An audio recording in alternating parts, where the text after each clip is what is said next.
name is Bernie Leal, and I was born in 1932, October 15th.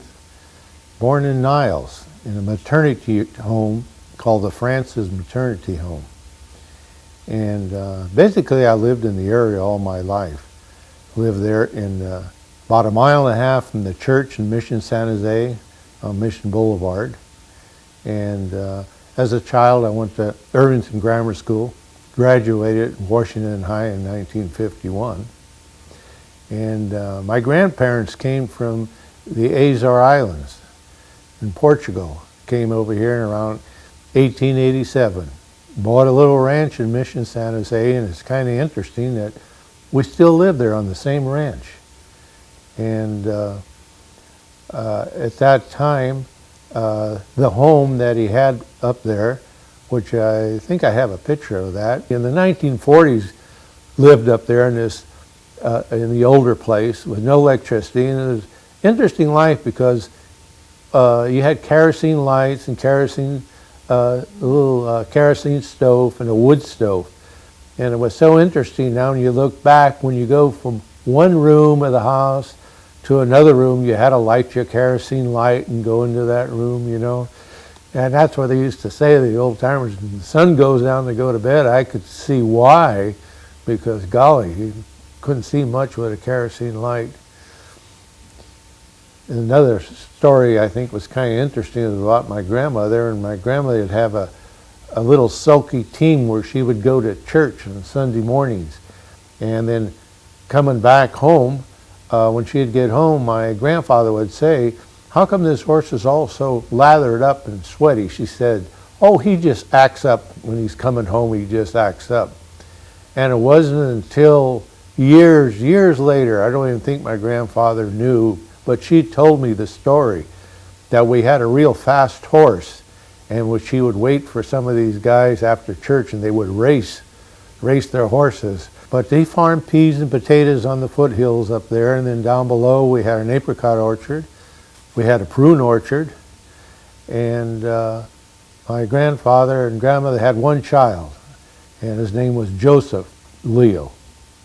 And I had a sister. It was just my sister and I both who lived there.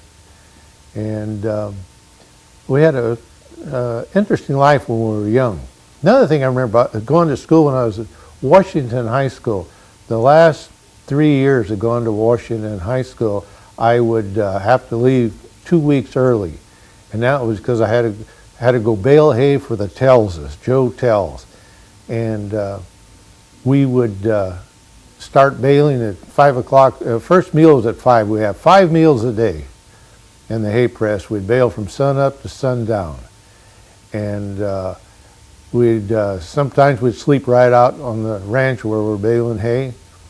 And we'd have one shower a week, and that was on Saturdays when we'd come in. It was really tough work, you know, during the summer, about 3 months out of the year. I used to play baseball too for L&V when I graduated out of school. I played baseball for L&V, softball. There was a lot of little baseball teams all over the area, softball teams. And that was one of the biggest events in the evenings, you know. And growing up, I got married in 1952 to a wonderful woman by the name of Marlene Ivaldi. And we had 4 children, Brenda, Jan, David, and Ellison. And they're all basically still live here in the same area.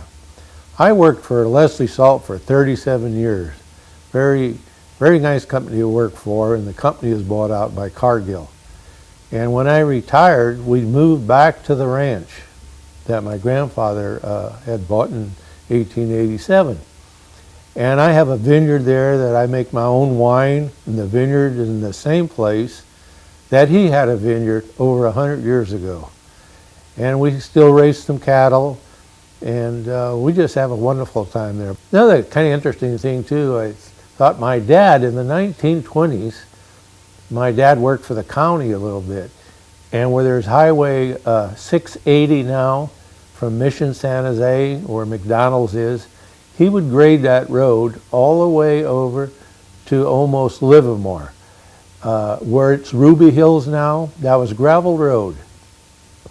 And he would gravel that road, grade that road with two teams of horses and grade it all the way from Mission Boulevard all the way to Ruby Mountains. At the inn, would have a lunch, turn the team around and grade the other side of the road back. That's Highway 680 now. I thought that was kind of interesting.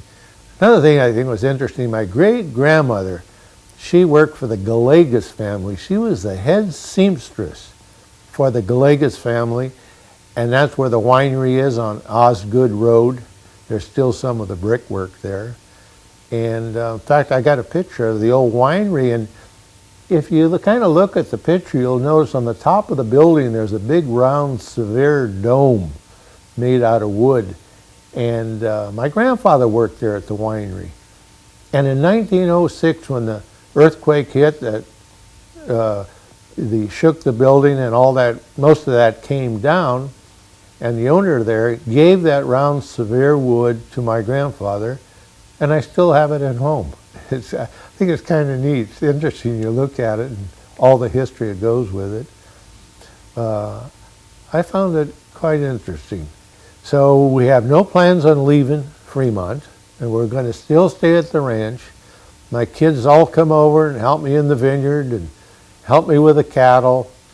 And we're kind of right now getting ready for the 50th centennial anniversary for the city of Fremont. And I've got my great-grandfather's old wagon, which I converted into a covered wagon. My son helped me do that, and we entered it in the parade. Thank you. That was very nice. I sure enjoyed kind of bringing these comments up because they're nice old memories, you know.